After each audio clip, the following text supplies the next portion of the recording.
Welcome to C K classes. एक बार फिर से स्वागत है बच्चों आपका अपना यूट्यूब फैमिली सीके क्लासेस में। तो बच्चों आज के इस वीडियो में हम लोग बात करने वाले हैं क्लास 9th के बायोलॉजी का पहला और दूसरा चैप्टर के ऑब्जेक्टिव सवालों के बारे में। तो बच्चों आप वीडियो को थोड़ा सा भी स्किप ना करें। अगर आप चैप्टर अच्छे से पढ़े हैं तो इन सारे सवालों के जवाब आप खुद से दे सकते हैं। चलिए स्टार्ट करते हैं बिना कुछ देरी किए आज के इस वीडियो को, जिसमें से सबसे पहला सवाल है कोशिका में राइबोसोम की अनुपस्थिति में कौन सा कार्य नहीं होगा। ऑप्शन है श्वसन, उत्सर्जन, प्रोटीन संश्लेषण या कार्बोहाइड्रेट संश्लेषण। तो बच्चों ऐसे सवाल को जवाब जानने के लिए, समझने के लिए सबसे पहले आपको पता होना चाहिए कि राइबोसोम का कार्य क्या है। तो इसका राइट आंसर हो जाएगा कि प्रोटीन संश्लेषण का कार्य राइबोसोम के अनुपस्थिति में हो ही नहीं सकता। चलिए दूसरा सवाल क्या है कि जंतु कोशिका के सबसे बाहरी घेरे को कहते हैं। जंतु कोशिका के सबसे बाहरी घेरे को क्या कहते हैं? तो जंतु कोशिका के सबसे बाहरी घेरे को यहाँ पे दिया गया है कोशिका भित्ति या फिर टोनोप्लास्ट या कोशिका झिल्ली या केंद्रक झिल्ली। तो जंतु कोशिका के सबसे बाहरी घेरे को जो होते हैं उसको कोशिका झिल्ली कहा जाता है। चलिए नेक्स्ट क्वेश्चन जो है आपका, किस प्रकार की कोशिका में बड़ी रसधानी पाई जाती है? तो किस प्रकार की कोशिका में? जंतु कोशिका में, प्रोकैरियोटिक कोशिका में, पादप कोशिका में या यूकेरियोटिक कोशिका में? तो इसका सही आंसर हो जाएगा पादप कोशिका में बच्चों बहुत बड़ी रसधानियाँ पाई जाती है, जबकि इसकी अपेक्षा जंतु कोशिका में छोटी छोटी रसधानियाँ पाई जाती है। नेक्स्ट क्वेश्चन है जीन बने होते हैं, किसके बने होते हैं? जीन क्रोमेटिड्स धागों से या लाइसोसोम से या डीएनए के खंड से या माइटोकॉन्ड्रिया एवं रसधानी से। तो क्या जीन किसके बने होते हैं? तो जीन जो बने होते हैं डीएनए के खंड से बने होते हैं। या फिर जीन किसे कहते हैं उसका डेफिनेशन ये सभी है कि डीएनए के क्रियात्मक खंड को हम लोग जीन कहते हैं। चलिए आगे नेक्स्ट सवाल देखते हैं कि कोशिका भित्ति होती है तो कोशिका भित्ति कैसी होती है? अर्ध पारागम्य होती है या फिर चयनात्मक पारागम्य होती है या इनमें से कोई नहीं? तो कोशिका झिल्ली जो होती है बच्चों वो होता है पारागम्य झिल्ली होता है कोशिका भित्ति। चलिए नेक्स्ट क्वेश्चन है कि कोशिका वृद्धि किसके द्वारा नियंत्रित होती है?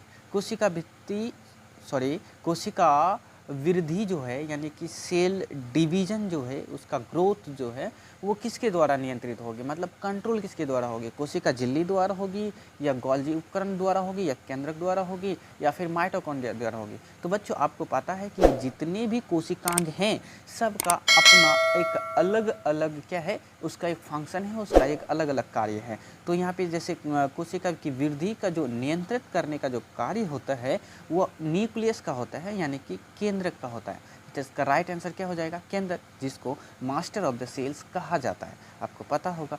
चलिए नेक्स्ट क्वेश्चन है कि कोशिका द्रव में पाए जाने वाले अनियमित अनियमित नलिकाओं को, कोशिका द्रव में पाए जाने वाले अनियमित नलिकाओं के जाल को क्या कहते हैं?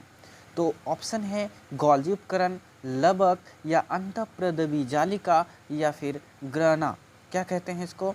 तो इसका राइट आंसर हो जाएगा इसको अंतःप्रदवी जालिका कहा जाता है। नेक्स्ट क्वेश्चन जो है बच्चों, नेक्स्ट क्वेश्चन है आपका, नेक्स्ट क्वेश्चन क्या है? क्वेश्चन है कि रंगीन प्लास्टिड को कहते हैं। तो रंगीन प्लास्टिड को क्या कहते हैं? तो रंगीन प्लास्टिड को ल्यूकोप्लास्ट, क्लोरोप्लास्ट, क्रोमोप्लास्ट या फिर इनमें से कोई नहीं? तो रंगीन प्लास्टिक को हम लोग क्रोमोप्लास्ट कहते हैं, जो कि पौधों में अलग अलग रंग को देने का कार्य करता है। जैसे कि क्लोरोफिल हरे रंग होता है, क्लोरोफिल की वजह से कोई भी पत्ते क्या होते हैं, हरे होते हैं। चलिए नेक्स्ट क्वेश्चन जो है वो है केंद्रक में पाए जाने वाले गाढ़े द्रव को कहते हैं। केंद्रक में पाए जाने वाले गाढ़े द्रव को क्या कहते हैं?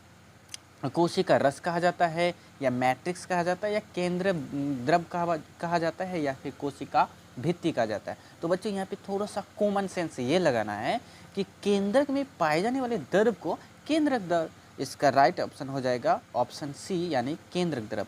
चलिए नेक्स्ट क्वेश्चन है कि इनमें से कौन चयनात्मक पारगम्य झिल्ली है।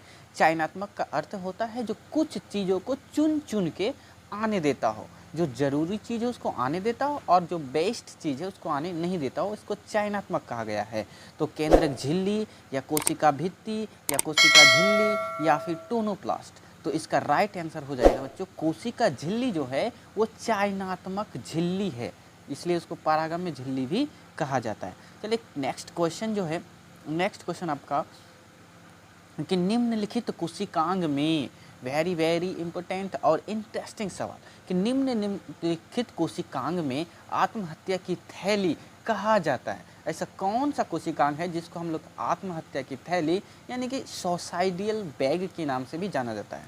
तो माइटोकॉन्ड्रिया, टोनोप्लास्ट, लाइसोसोम या फिर अंतःप्रदेवी जालिका। इसका राइट आंसर हो जाएगा बच्चों अंतःप्रदेवी जालिका नहीं, लाइसोसोम को कहा जाता है। ऑप्शन सी, लाइसोसोम को आत्महत्या की थैली कहा जाता है।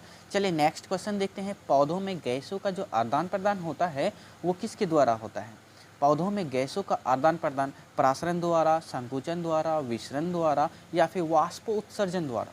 तो इसका राइट आंसर हो जाएगा विसरण यानी ऑप्शन सी, विसरण द्वारा पौधों का क्या होता है, गैसों का क्या होता है, आदान प्रदान होता है।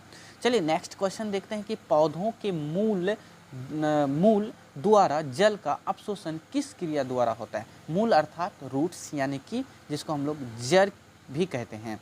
तो पौधों में मूल का कार्य क्या है? तो या विसरण द्वारा या फिर एडोसाइटोसिस द्वारा या प्रासरण द्वारा या संकुचन द्वारा। तो बच्चों रूट्स जो होते हैं जल को अवशोषित करने की प्रक्रिया को हम लोग इसको परासरण विधि कहते हैं, परासरण द्वारा होता है। चलिए क्वेश्चन नंबर 14 यानी नेक्स्ट क्वेश्चन है, पौधों की लंबाई किस ऊतक पर बढ़ती है? पौधों की जो लंबाई है वो किस ऊतक के द्वारा बढ़ती है? ऑप्शन है पार्श्व विभाज्य ऊतकी या अंतर्वेशी विभाज्य ऊतक या फिर शीर्षस्थ ऊतक या फिर शीर्षस्थ विभाज्य ऊतक या मृद ऊतक। तो इसका राइट आंसर हो जाएगा शीर्षस्थ ऊतक, विभाज्य ऊतक की वजह से जो पौधों के सबसे शीर्ष में पाए जाते हैं उसको शीर्षस्थ विभाज्य ऊतक कहा जाता है, जिसकी वजह से पौधे की लंबाई बढ़ती है।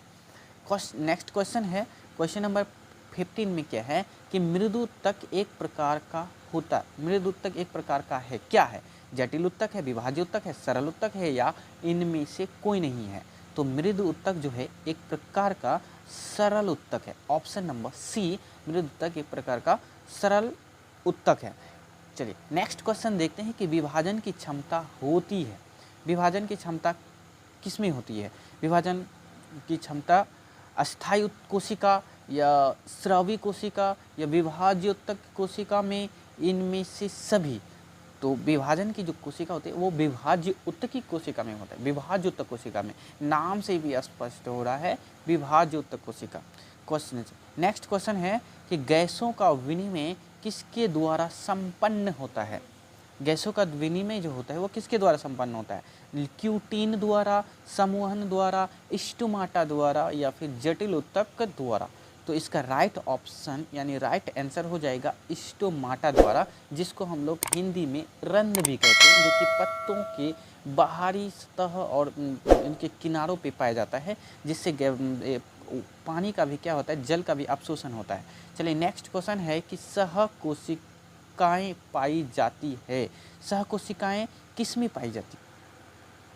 इसका राइट आंसर हो जाएगा बच्चों सहकोशिकाएं जो पाई जाती है वो फ्लोएम में पाई जाती है, फ्लोएम में।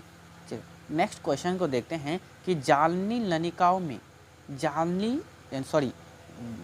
मिस्टेक हो रहा है, चालनी नलिका बनने में भाग लेती है। चालनी नलिका बनने में भाग कौन लेती है? दृढ़ ऊतक, स्थूल ऊतक या फिर फ्लोएम या जाइलम ऊतक।